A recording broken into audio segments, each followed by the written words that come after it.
Welcome to Random But Memorable, a podcast from 1Password. I'm Roo, head of password manager development. I'm Matt Davey, 1Password's Chief Experience Officer.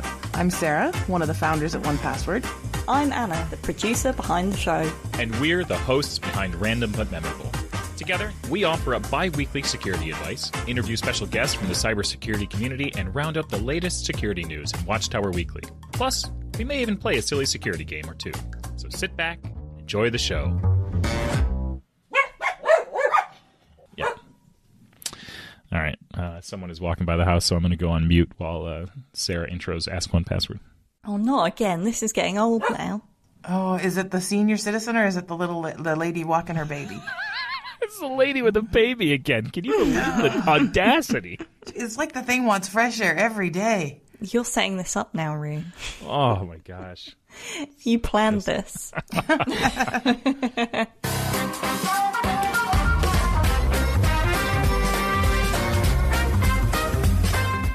Must she walk places? Very, very, very selfish, honestly. Well, third time's a charm. Yeah, I tell you. It is offsite season right now. We've got so Matt is gone. He's in Denver this week. I have 2 offsites back to back. So next week is the product engineering leadership team. They're coming to Syracuse, and then nice. The week after that, password managers are coming to Syracuse. So I've pulled off quite the coup of just having two offsites back to back in Syracuse. But they're both near you, which is, that's kind of fun. The dream. Yes, it's great. Okay, well, I know we don't have Matt with us today recording live, but we will have Matt for our listeners on the show today. So if you've been missing Matt, you're going to want to stick around for our guest interview today because he had some time to sit down with Troy Hunt and discuss the 10 years of Have I Been Pwned and what's changed in the landscape of data breaches and cybersecurity during that time. Troy will be joining Matt a little later on in the show, so it's definitely worth sticking around for that. Nice. You ever notice that Matt's the only one who gets to talk to Troy? He doesn't let anybody else to talk to Troy. You say this every time. Yeah, it's really weird. It's because of the time difference. He's in Australia, so... Sure. Is he back in Australia? Do you want to get up in the middle of the night and speak to Troy Hunt? No. No, I'm fine. That's okay. I mean, I can arrange it next time. No, Matt's fine. He can... Okay, let's jump into some From the Vault. And this week we actually have a giveaway. Yay! We haven't had a giveaway for a while. Woo! Hooray! So this is a very straightforward giveaway, and all we would like you to do is name our next episode using our memorable password generator. So this is to celebrate the fact that we have just localized the memorable password generator in French, Spanish, German, Italian, Portuguese, and Dutch. Oh, that's amazing. That's many languages. Mm-hmm. Yeah. So we've actually done something similar to this in the past where we've asked you to use our generator to name an episode, which for anyone who hasn't guessed yet, this is actually the inspiration behind our random episode names. So if you're wondering why the hell we name our episodes like we do, that is why. And yeah, this was pretty fun last time, so we thought we would do it again. So all you need to do is use the memorable password generator to come up with something completely random, and we'll pick our favourite to name the next episode and win 1 year of 1Password for free. We're only running the giveaway for a week, so you will have to be quick, and the giveaway is now open and will close on October the 8th. You can send your 4-word episode names to podcast@1password.com or tag us on X @1Password and use the hashtag #randommemorable. We'll also leave all the T's and C's, the boring bits, in the show notes. I've decided we should just continue to call it Twitter. I was going to say, I can't believe you called it X. What is X? How do I find X? I'm not a pirate. I don't have a treasure map. How do I get there? I haven't deleted my account yet, but I'm getting close. Oh. I don't use it. It's mostly like in case I need to use it. Go on, do it right now, Roo. Delete it. No, that's all right. All right, let's kick off the show properly with some Watchtower Weekly. This is the part of the show where we like to round up some of the latest news in the cybersecurity realm. No matter how bizarre or depressing, we will be sure to share our thoughts and opinions on it. So first up this week, we have from TheVerge.com, Snapchat's AI selfie feature puts your face in personalized ads. I don't want to read the rest of this. This sounds terrible. I don't want this. I don't want this at all. Okay, next story. Next story. If you're a Snapchat user, you might want to double-check a setting that lets Snapchat use your face in, quote, personalized sponsored content and ads. I think this would really freak me out. Yep. I think it would genuinely freak me out. All I can think about is it's like those jib-jab Christmas cards. Like, if all of a sudden I'm there sliding that, like, they're weird, but, like, they're fun, but, like, I want to acknowledge that I'm doing that. If all of a sudden there's a picture of me on a couch eating potato chips, I don't need to see what real life looks like to sell me that brand of potato chips. Yeah. I don't want that. Which face is it going to use? Is it going to use the face that I have on when I'm browsing social media? Because my camera's popped up before when I've been doing that, and I go, ah! Oh god, you have like 7 chins. 7 chins and dark circles under my eyes. I was like, god damn, this isn't good. Yeah, I use the internet to escape, not to see what I actually look like. Yeah, yep. The feature, called My Selfie, lets you and your friends create AI-generated images of yourself based on photos you share with Snapchat. When using the feature for the first time, Snapchat prompts you to agree to terms that include using you and or your likeness in ads. You also acknowledge and agree that by using My Selfie, you or your likeness may also appear in personalized sponsored content and ads that will be visible only to you, and that includes branding or other advertising content of Snap or its business partners without compensation to you. While you can toggle the, quote, see my selfie in ads setting off, 404 Media reports that it's enabled by default once you agree to Snap's terms. Even though Snap may use your face in personalized ads only shown to you, the company says it doesn't share your data with third-party advertisers. Snapchat spokesperson Maggie Chernoff told The Verge, quote, advertisers do not have access to Snapchatter's Gen AI data in any capacity, including My Selfies, nor do they have access to Snapchatter's private data, including memories, that would enable them to create an AI-generated image of an individual Snapchatter. But if you're a Snapchat user and all this has made you feel uneasy, I would go ahead and see if you have the setting enabled. To do that, all you need to do is select your profile photo in the top left corner of Snapchat, tap the settings cog in the top right corner, and then choose My Selfie. From there, toggle off the See My Selfie in Ads setting. This news comes as Fortune reports that about half of Gen Z wishes other social media platforms like TikTok and X didn't exist. That's despite, or maybe because of, spending 4 hours a day on social media, as respondents to the new survey say it's their norm. I actually don't think they need to be super secret about this. I think if they were able to actually advertise, put it out there like a feature, introducing My Selfie. Stick yourself in commercials from all your favorite suppliers. People would click yes all over that button. I agree with that. I agree with that completely. They would love this. And then it's I think this is something where you should be selling this as a feature instead of trying to, like, people love this kind of stuff. Like, they're going to want to do it. So I don't think you need to hide this one. I think you should just be out in the open and just telling people. And then they probably will see a greater uptick than otherwise. Yep. People are going to join it just to see themselves in the latest Doritos commercial. Don't you think it depends on what ad it is, though? Because you'd want to see your face on, like, I don't know, a really cool product. But if it was like Miralax. I don't know what that is, but I was thinking Dulcolax. There you go, same thing. Since they both have the word lax in it, I'm thinking they're both for the same product. That sounds like medication that I'd rather not take. Mm-hmm. Yeah. For constipation. Yeah. In case you get a little backed up. Exactly. You don't want to be the face of that. You don't want to be the face of IBS in your own story. I'm thinking that's that Friends episode, right? Joey? And he had the picture. Yeah. Yes. Oh my god. But I think the kids. I think the kids would love it. I think you're right. Yeah. Yep. All right. Next up from bleepingcomputer.com, fake password manager coding test used to hack Python developers. It has recently been reported that members of the North Korean hacker group Lazarus are posing as recruiters and baiting Python developers with coding test projects for password management products that include malware. The attacks are part of the VM Connect campaign, first detected in August 2023, where the threat actors targeted software developers with malicious Python packages uploaded onto the PyPy repository. According to a report from Reversing Labs, which has been tracking the campaign for over a year, Lazarus hackers host the malicious coding projects on GitHub where victims find README files with instructions on how to complete the test. The directions are meant to provide a sense of professionalism and legitimacy to the whole process, as well as a sense of urgency. Reversing Labs found that the North Koreans impersonate large U.S. banks like Capital One to attract job candidates, likely offering them an enticing employment package. Further evidence retrieved from one of the victims suggests that Lazarus actively approaches their targets over LinkedIn, a documented tactic for the group. The hackers direct candidates to find a bug in a password manager application, submit their fix, and share a screenshot as proof of their work.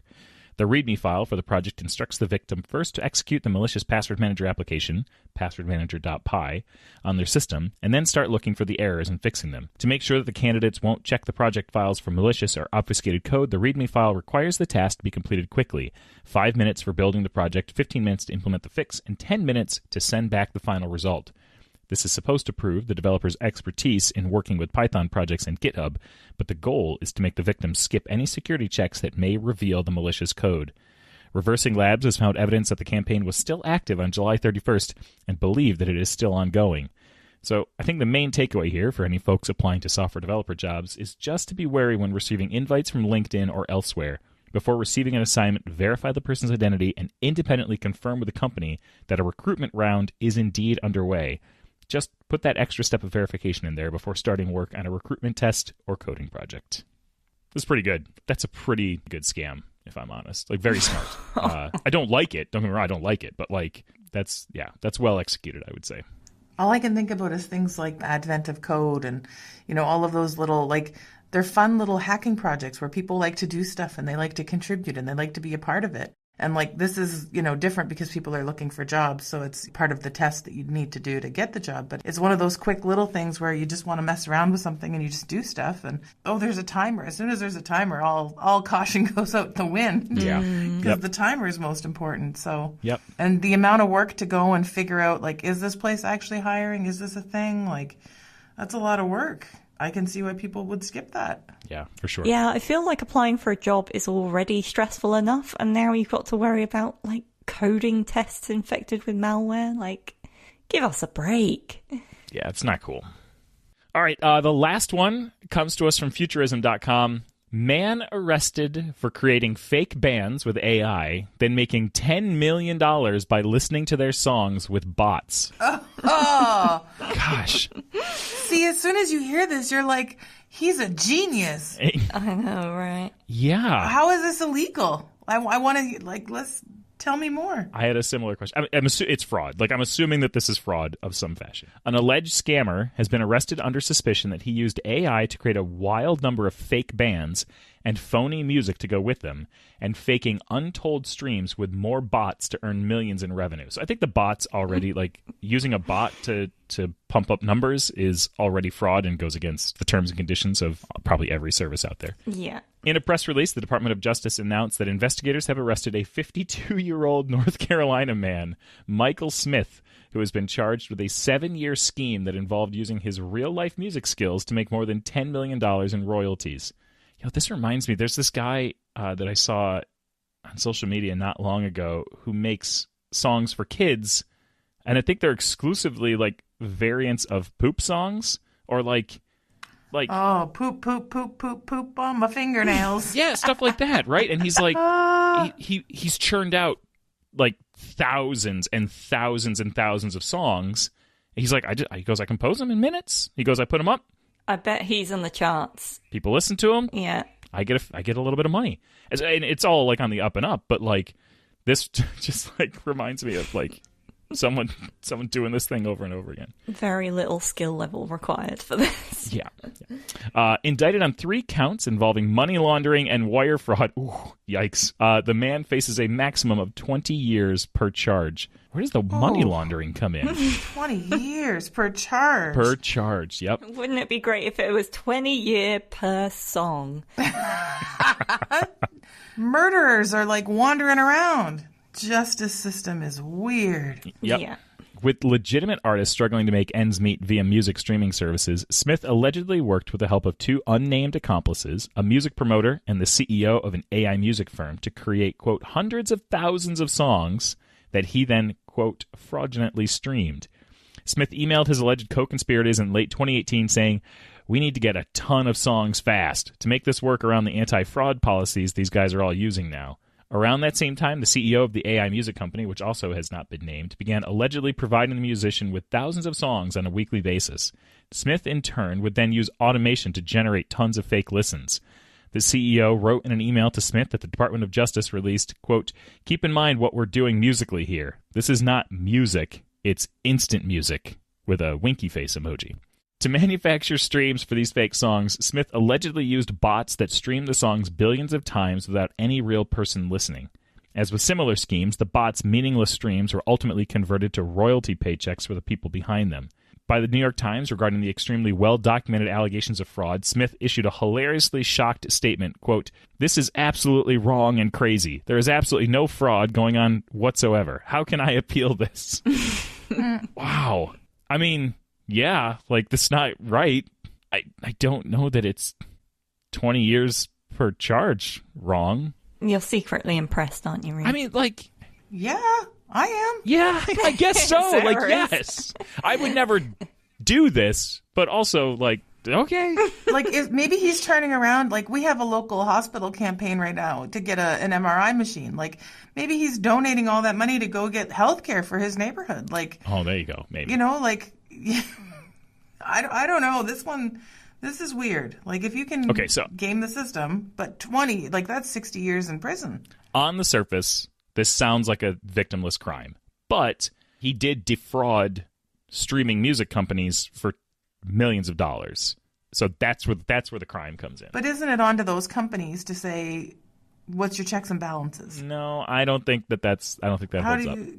No? Like, no. Shouldn't you be able to say, hey, how is this person listening to this many songs over and over again? I mean, potentially, yeah. Like, there's no, like, fraud flag on your system? I mean, I'm assuming there is. I bet that there's a better one now. He's training the system. He's training the system. He's a white hat hacker. I can see why he used bots, though, because even the greatest of songs, I can't imagine listening to a song on repeat for a sustained period of time. So the bot seemed like a necessary evil here. The number of songs should also trip things up, right? Mm-hmm. Like tens of thousands of songs. Which artist releases 1,000 songs this week? Like, the poop song artist. Yeah. He's good, but I don't think he's 1,000 songs a week good. Yeah. All right. Well, I think that wraps up our Watchtower Weekly segment, which means we're going to head over to our guest interview, which means, at this point, I think you've heard enough of us, and I think it's time to move over to everyone's favorite British host, sans accent, which I was thinking about that with our giveaway. We should really encourage you to make sure you specify which language it's in, and then we make Matt pronounce it and really have some fun with it. But I like it. As I mentioned earlier in the show, Matt got the chance to catch up with Troy Hunt. Troy has joined us on the show many a time, so it is a great chance to catch up with him and hear his perspective on the security landscape. So with that, we will drop it in here, and Matt can take it away. Today, I'm thrilled to welcome back friend of the show, Troy Hunt. I think this is Troy's 5th appearance on the show, so he might as well become a guest host at this point. But for those listening that might not know by now, Troy is a renowned security consultant and leader in this field of cybersecurity. He is the creator of Have I Been Pwned?, a widely used platform that helps individuals and organizations discover if they've been compromised in a data breach. With hundreds of data breaches published and a reputation as a trusted expert, Troy is frequently cited by news outlets and has authored numerous security-related workshops, plural site courses, and blog posts. So welcome back to the show, Troy. Hey, mate. Thank you for having me. So how are things since we last caught up? Very pwned. Everything is very pwned. There's no bottom, is there? We just keep going and going and going and going. We're past 800 breaches the other day. I thought it was impressive when I started with 5. So here we are, business as usual. And are you counting in that, the combined breaches that just keep hitting the press as oh my God, 1 billion credentials? Well, I'm only counting the breaches that are laid into Have I Been Pwned. Of course, that's a subset of everything that we know, and that is a subset of everything that has actually happened. And then when we see the ones that hit the press, there's been a lot in the press lately about US social security numbers with the National Public Data breach. That is one breach, and that's in Have I Been Pwned. It's a bit weird for a number of reasons. What I'm not doing is getting sucked into this. For example, earlier this year, there was, air quote, mother of all breaches, which was just a collection of different things. I don't want to get sucked into that. I'd rather see discrete incidents so that people can look at it and go, oh, well, look, I was in the Adobe data breach. I know I need to go and have a chat to the folks at Adobe about how I feel about that and change the password I use there. I don't like these sort of amorphous things where it's like, yeah, you're in this collection of stuff. Who knows what it was? Mm-hmm. So in December last year, you celebrated 10 years of Have I Been Pwned. Yeah. In that time, it has become an important tool for many individuals and organizations.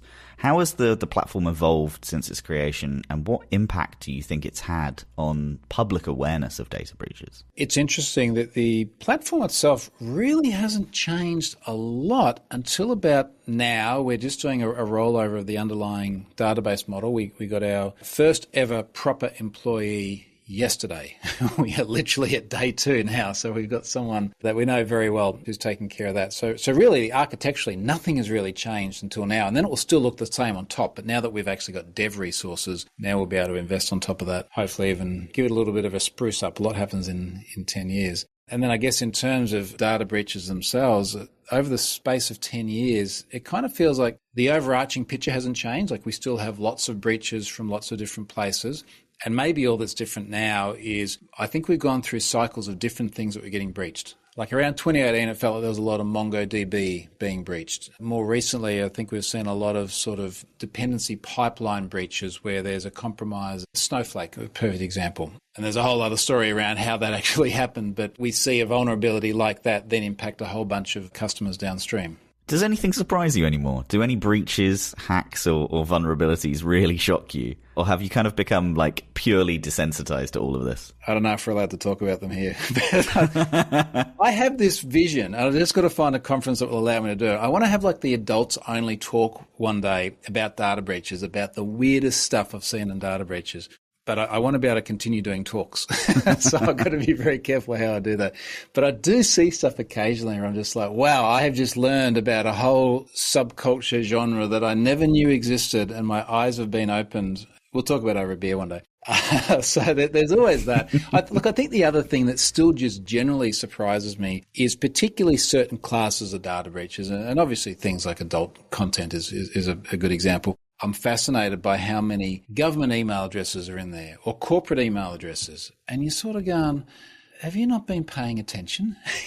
Like putting aside whether or not you should be using these services, you definitely shouldn't be using them with your work email address. And I'm fascinated that continues to be a thing. We're doing our best.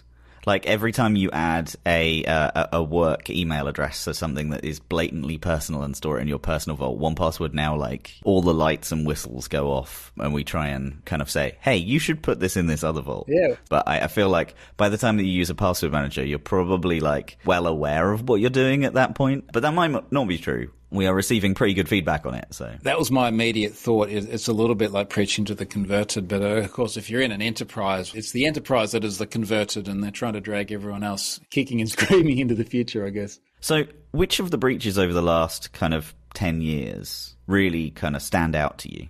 Ashley Madison. Yeah, look, no hesitation. Yeah.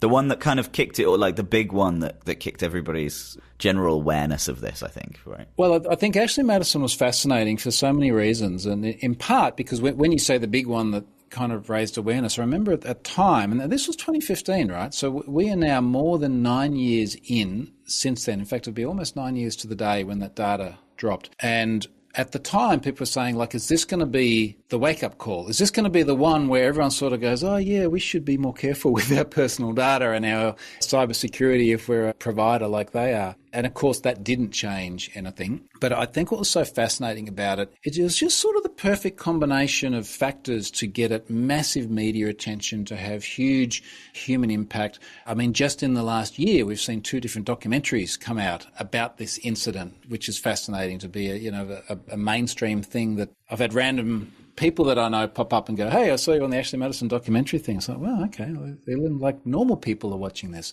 So I still haven't seen anything that's compared to that in terms of overall impact. Look, we've seen much bigger breaches. We've seen breaches that have leaked arguably more sensitive information when it relates to things like health. But that's just the one that captured everyone's attention, I think. Yeah, I think like you're right in the fact that the health is probably more sensitive. But there's something about this that is an activity that you are doing that is probably bad and you don't want everybody to find out about. My goodness. I do think this probably was, if you were in it, was oh dear. Yeah. And I can't think of any other breach really that was just oh God, there's a sigh, but with this one there's an audible oh dear.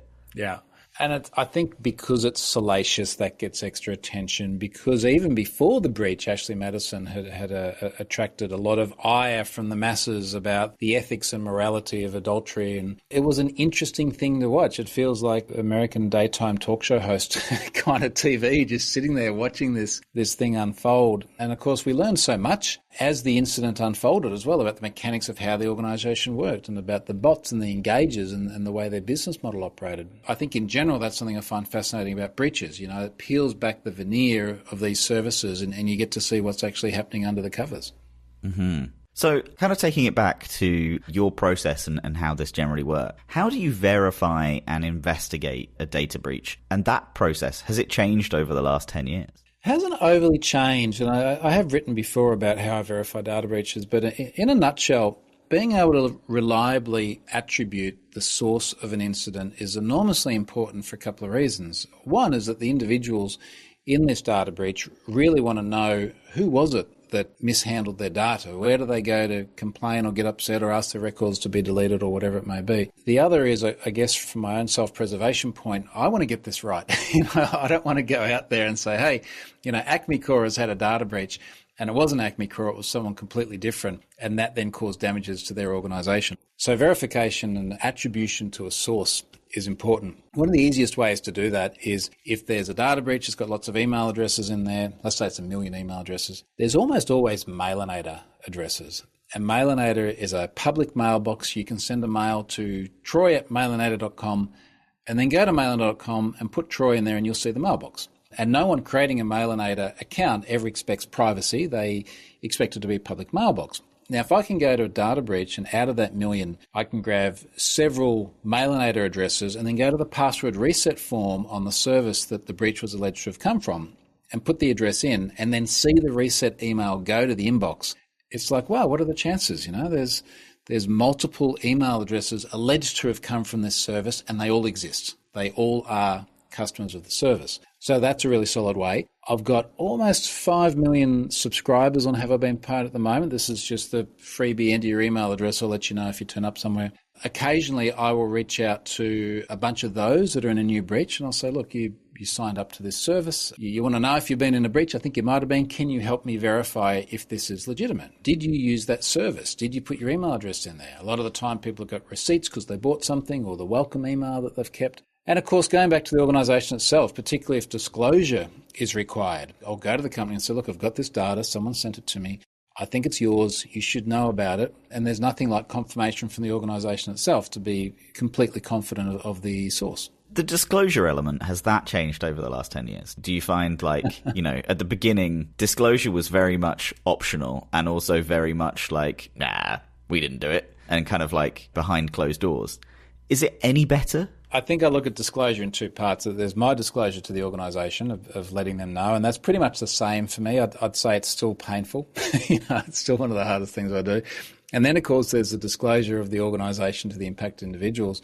I do fear, just as a gut feel, that it is worse now than what it was. And the sense I get around this is a combination of things seem to go from talking to an organisation to their lawyers very, very quickly. And what I mean by that is not necessarily me getting lawyer letters, although that does happen every now and then, and we have a nice chat, and so far it's been okay. But it seems to very, very quickly go into damage control on behalf of the organisation. And I suspect a lot of that is due to the prevalence of class actions that happen pretty much overnight now, every time there's a data breach. And I feel that organisations are going into self-preservation mode to try and protect their interests, and if they're public, their shareholders' interests as well, at the detriment of the individuals in the breaches. And I've just seen so many incidents where these organisations are simply not notifying individuals. And I lament the fact I feel this burden of responsibility where I have this data and I've got my millions of subscribers, and it's kind of up to me to let them know and to do something that the organisation should do. Really, the best outcome for Have I Been Pwned would be for it to be redundant. But we're sort of going in the opposite direction, whilst organisations aren't doing disclosure at all in some cases. I'm really surprised about that. I honestly, I would think it's getting better because there's more force, there's more awareness and fear about this kind of stuff. But I guess that very could be pushing exactly in the opposite direction. Yeah, some people would argue, well, there's also more regulation. Since I started this, there's GDPR, there's CCPA, we've got a mandatory data breach disclosure scheme in Australia as well. Different parts of the world have implemented regulatory controls around this. But what I think a lot of people don't understand is that a lot of these regulatory controls don't mandate disclosure to the individuals in a breach.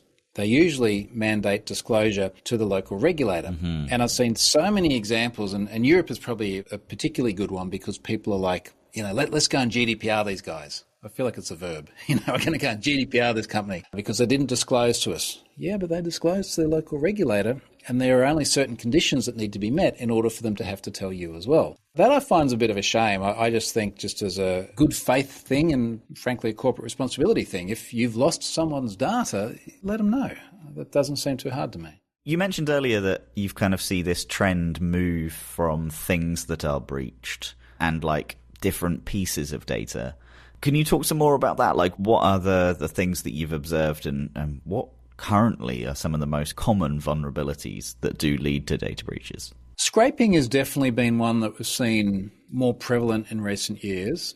I can think of multiple examples where there are services that would intentionally expose some data publicly, and then someone will go through and they'll enumerate it. And instead of you using a service that has an API that pulls back someone's profile and you see just a little bit of data for that person, someone has now gone and pulled out millions, tens of millions, hundreds of millions of records by enumerating through this collection of API endpoints just by passing. Many of these APIs will take an email address and come back and give you information about it. And they'll collate this huge amount of data and then go, this is the Acme Core scraped data breach. I've seen a lot more of that, and I suspect part of it's because we have so many services that are, by design, exposing little bits and pieces of information, let's say, about someone's profile. And there's an argument that if it's scraped data, it's not even a breach because the data was literally meant to be publicly accessible. And I've written before about whether or not a scrape is a breach. And to my mind, in any case where there's data which has been misused from the fashion in which it was provided and it was expected to be used, then that does constitute a breach. So that's something that we've seen many, many times over, particularly some of the big social platforms as well. And that includes Facebook, Twitter, LinkedIn. They've all got large scraped data breach corpuses in Have I Been Pwned now.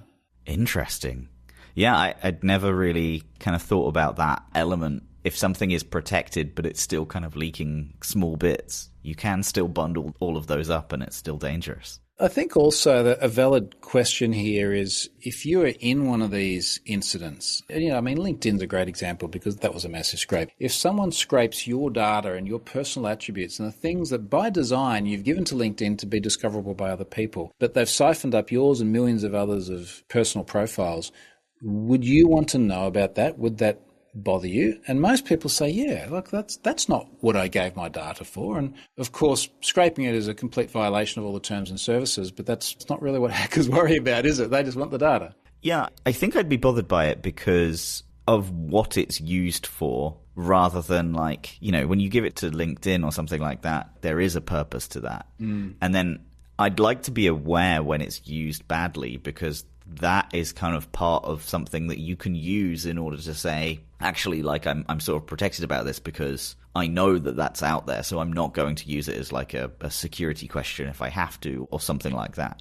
Yeah, exactly. And my only fear with all that is that we end up having so many different incidents and the scrapes just compound those incidents that we have a lot of noise. There's a lot of noise about data breaches. And I don't want to get to a situation where people are sort of become a little bit data breach fatigue is the word I hear sometimes, fatigued by it, and are then unwilling to act when there are incidents that happen that do really need their attention. I do feel that this sense of fatigue, perhaps I feel like since about 2017 era, I think that was around the time that the Uber incident happened. And at that time, I remember thinking that we're just becoming a little bit numb to the whole thing. And I suspect that that's continued to be the case. And I think unless a data breach actually has some tangible impact on someone, that they have money lost or identity stolen, I suspect that they're starting to become a little bit nonchalant to it. You mentioned there was a lot of noise in general about data breaches. I think a lot of noise in cybersecurity in general. Is there anything that kind of like piques your ears? Is there anything in the current zeitgeist that either excites, scares, angers you when it comes to cybersecurity? Lack of disclosure.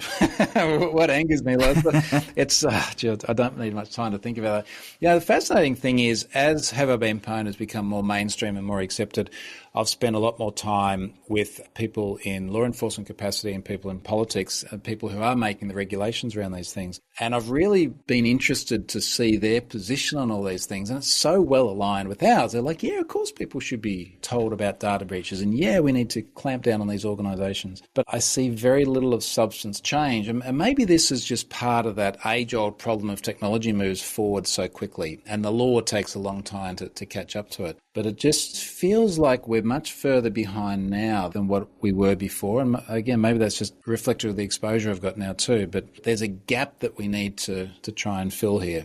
So moving from kind of, problems that exist to hopefully some solutions that exist, for the average person who wants to improve their online security and privacy, do you have go-to practical immediate steps that someone can take to protect themselves against this? Does the standard, old response of keeping your software up to date, not using reused passwords still apply? Or are there more advanced, more contemporary things that you're starting to think about in terms of privacy? I appreciate it's a pretty predictable response given the podcast, but obviously having a password manager, I still feel it's just that the number one thing, that the prevalence of reuse is nuts.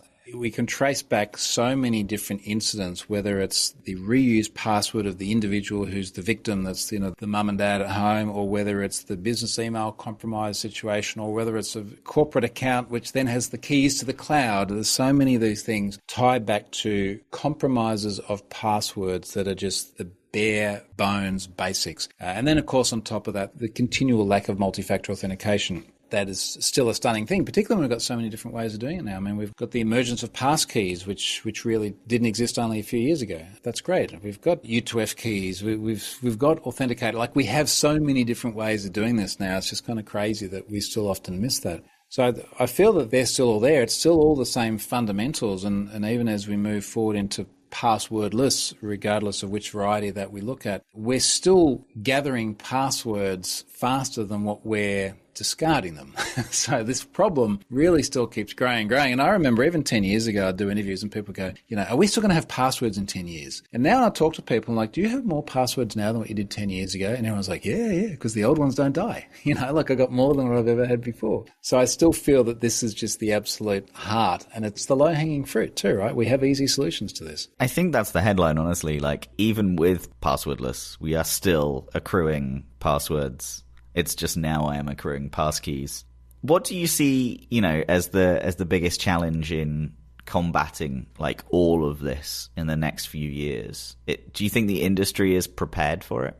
Look, I think so much of it is the usability factor, the human interaction side of things. And I've found it fascinating over the years when I've written about InfoSec to keep coming back to, why do certain things get traction, or why do certain things not get traction? Well, because they're consumable, because humans can use them, or conversely, because humans struggle with them. Why does multi-factor have such poor uptake when it is such an effective tool? Because humans don't like it. It gets in the way. Why do many organizations, not force two-factor on their customers? There's so many services out there where they've got a lot of sensitive stuff in there and they don't force two-factor because a lot of people don't like it, and it creates a barrier to entry and they lose customers. So I think we still have this big challenge of how do we make security implicit and acceptable to the masses? And I wonder if part of that is you just got to get them young enough. I was talking about password managers a couple of days ago. I said, well, my 12-year-old daughter has been using one for years. She's in our family 1Password vault. She logs onto everything with unique passwords and she never thinks twice about it. She's like, it's so easy. Yeah, because you got to use it as a kid.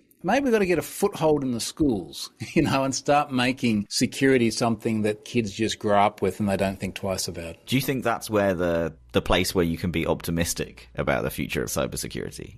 We have advancements in AI, deep fakes. Do you think it's literally just a generational problem of awareness? It's certainly part of it. I mean, look, I know it's so cliched to say it, but I guess older generations who haven't grown up with the technology as a native part of their everyday life find it harder to get to grips with concepts than kids who just live with it day in and day out. I see my kids getting to grips with a lot of technology concepts easier than what I do because they're the digital natives and they've just lived with it. So I think that's the opportunity. And then, of course, as you've mentioned, things like AI is going to evolve very quickly, and it will be a very different landscape when my kids are probably even just 10 years older, let alone when they're my age. So that is kind of a fascinating area, isn't it? Okay, I could talk to you about this all day, but I think we've used enough of your time. Thank you so much for joining us. Finally, where can listeners go to learn more about you and the projects that you're working on? Everything's on troyhunt.com. All roads lead from there. All right. Thank you so much again. Cheers, mate. Great to see you again. Thank you, Matt and Troy, for that. It's always great to hear from both of you. And with that, it's now time to move over to Ask One Password, our advice segment where you can ask Auntie Roo anything you would like. This is where we'll answer your questions, whether they're security related or maybe you just need some life advice. This week, we have an email from a recent guest of the show, Alan Watkins. This is a show first, but Alan wanted to follow up on some of the topics we discussed. So he said, Roo, you had a really interesting guest on the podcast recently. This is where you put the heavy wink. I'm just trying to remember his name. I enjoyed listening to the full podcast and the wide variety of topics discussed. I have ID protection services from 2 of the 3 credit agencies, and they show 7 instances of my social security number available on the dark web, along with a linked password for some of them. There's really nothing I can do about it. My credit's been frozen for at least a year now. Your question about fees for a credit fees. Is it free with all of the 3 credit agencies? You probably don't have the correct links, so I've listed them below. I fully agree that everyone over the age of 25 should be doing estate planning, whether it's actually creating a will or a living trust or some other type of legal plan for your future. Don't forget to keep it updated at least every 5 years or whenever there's a change in your life circumstances. Let me know if there are any specific cybersecurity areas, topics that you might want to talk about in the future. Alan Watkins. Yes. Thank you, Alan. This is great. And you're totally right. I had the wrong links. And where I was landing when I was on the 3 major credit score bureau websites was for their, like, they all have for sale products that, like, lock down your credit. But there is a separate credit freeze that is free. I did have to create an account with each of these services, but I did not have to pay anything. So I have now done that, and it should be fine. But yes, thank you. And I'm sure that we will include the correct links in the show notes. We'll get it right this time. Which brings us, we actually have another quick question from Scott, who says, Hi, Roo, Sarah, Matt, and Anna. First off, thank you for continuing to publish episodes. I've been loving the season so far. Thank you, Scott. I have been hoping to do some life admin general digital decluttering soon. I've noticed I have so many old logins and credit cards and addresses that I don't use anymore, but I don't want to delete them in case I do need them. Do you have a recommendation as to how I can get them to stop clogging up my main vault? It would be great to clean things up in 1Password when I finally get some time to do the boring but satisfying life admin tasks. Thank you to the entire 1Password team for the hard work you put in to making such a life-saving app. Scott. This is a great question. It is, yeah. So there's a couple different ways to solve this, and we have provided a couple different ways to solve this over time. So at one point in the past, I created an archive vault, and I just put everything I didn't want in the archive vault, and then I made sure that it didn't show up in, like, my main vault collection that I use for everything. Since then, we have introduced the archive feature, where you can archive items that you don't use anymore or you want to hide from search and suggestions. And then if you get to the point where you no longer need the archived item, you can choose to delete it to permanently remove it. So you should be able to archive any item you want within 1Password, and it will go right into the archive section, and you'll be all set. So, like, walk me through it, Roo, because I'm like, I got to spend some time with Scott here doing some digital decluttering. So I'm using 1Password 8.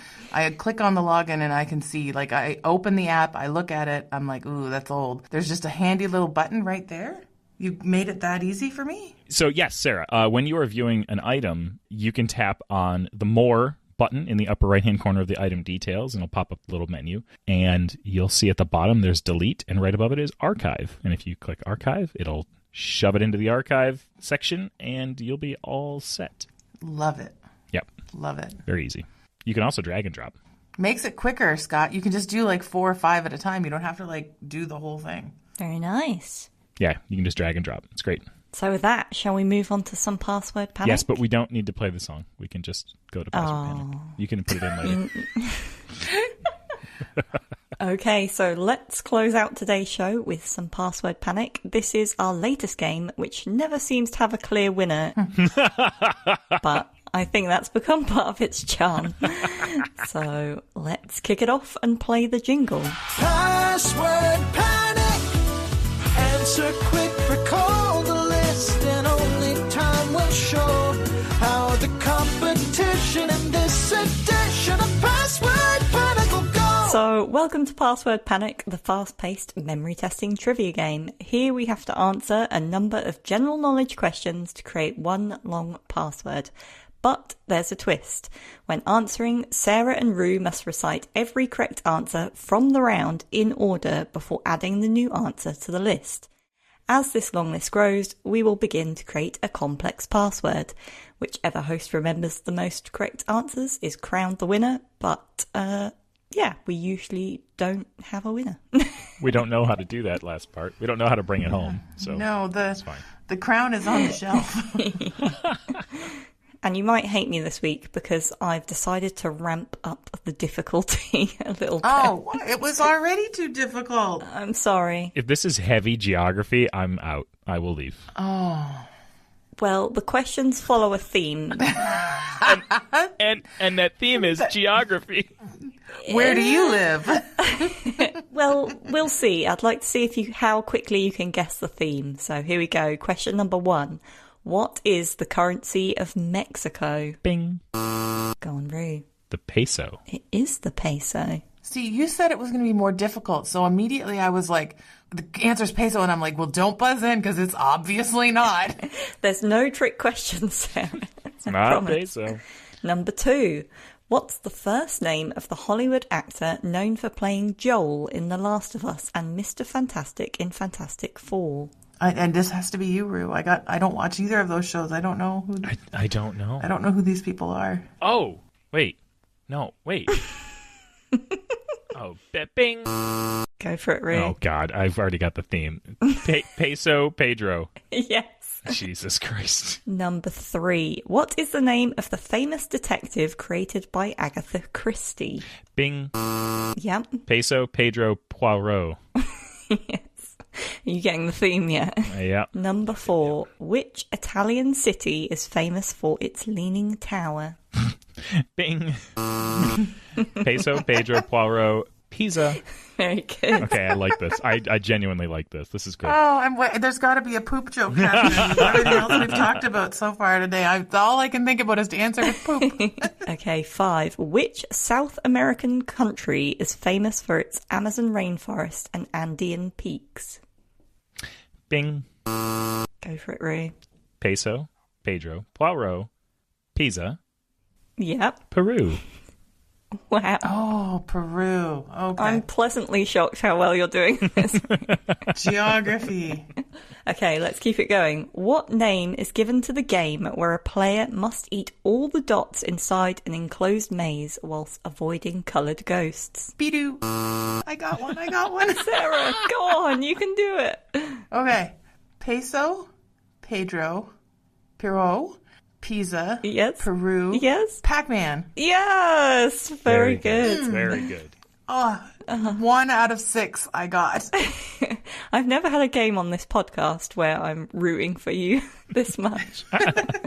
Okay, number 7. What is the name of the fictional bear who loves marmalade sandwiches? Bidoo. Peso, Pedro, Peru. We missed one. Pisa, Yeah. Peru, Pac-Man, Paddington. Very good. Okay, number 8. She gives it to me. I know, I love it.